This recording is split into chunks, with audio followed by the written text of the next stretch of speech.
Tampa Bay is being invaded by Vikings this weekend. But this is an invasion the whole family can enjoy. Even little Vikings, we love this. Two Vikings, Eric Hovland and Stephanie Moffat, join us today with why this event is so much fun, why it's an actual learning experience too. Good morning, and we have to introduce your son here too, right? Please, this is Thoradin. That's his actual name. It's a great Viking name as well. Thor and Odin.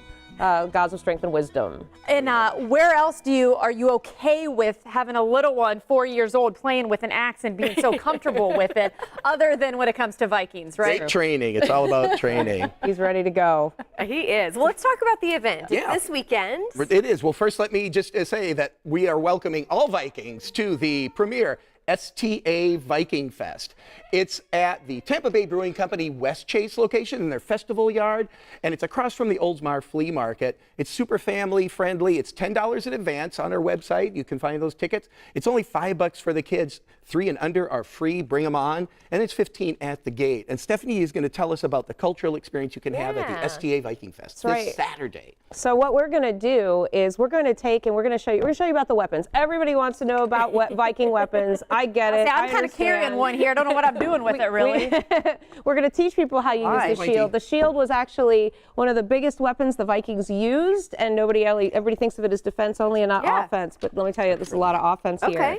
But beyond just the weapons, Vikings were about a lot more. They had an incredibly rich heritage. We're going to teach you how to take fiber. This is from a sheep.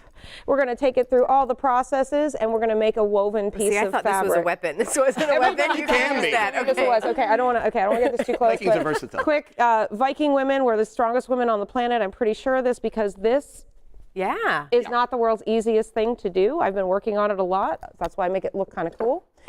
Spindles, this is actually exactly how every piece of cloth ever made until the invention of the spinning wheel was done right here. This is not the world's quickest thing. That's why people didn't have lots of clothes.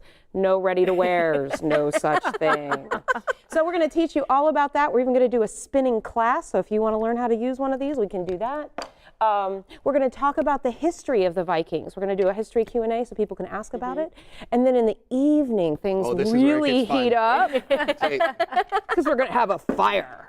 Fire and mead. Fire and mead and Vikings. An evening with the Vikings. It's going to be about the sagas, the stories that have come over with the Vikings from Iceland 1,000 better years ago. Those stories are still being told. They're fantastic. And you're going to experience them in a way around the fire. It's an extra $5 added experience, but you can pick that up at the gate. And just remember, it's out at the Tampa Bay Brewing Company West Chase, where we're going to also be serving some of the great Brew Co. beers from our good buddies, the Dobles, that brew them up right there on the site. So normally I'll say I'm a pointer, but I feel like I shouldn't be a pointer as I'm holding here the Viking weapons. There you have it. Oh, I don't even have. There we go. Just got to help me out in this category. Safe side. Sharp side, safe side. Thank you. I needed that one. And what's fabulous about you guys, while you've been able to trace your heritage back to the Vikings, both of you, that doesn't, I mean, the stories still are interesting no matter what your heritage is, right? Everybody's got a little connection to the Vikings. Really? So if you haven't got it yet, you'll have it after Saturday. Oh, yeah, we'll help you out with that. Well, Ancestry.com and all these other websites, I mean, are you finding that more people are more curious about where their background is from? Huge. I'm one of the folks that had to buy one of the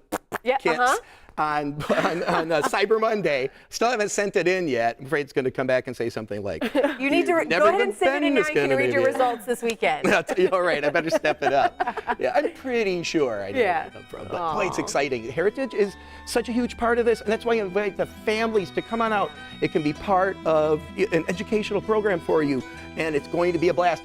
I don't know if you noticed, but Thoradin seems to be enjoying himself. Again, he's a little shy. You may need to work on his shyness there. We have an area we've set up just for children's, to do children's games, teach them all kinds of things, and games for the adults. We have some really fun ones, things like Coob, which is, there's an actual, it's very fun. I call it sticks and bricks because you're throwing sticks at bricks. It's a little more complicated than that, but basically. We have blind guy swinging, or jamsvikor, which is where you're literally blinded and swinging a sack of wool at somebody. We have Natafel, which is Viking chess. We have all kinds of fun things for people to come out and check out. Well, so you must not be able to get enough of us because you're coming back with us tomorrow, right? That's right. I'll be back to talk about Shark Days at the Florida Aquarium tomorrow. Viking by night, Sharks by day, my two passions. Hey, they're both misunderstood. Thank you for coming in today. Make sure to check out the festival on Saturday. Skål! Say bye, Thoradin.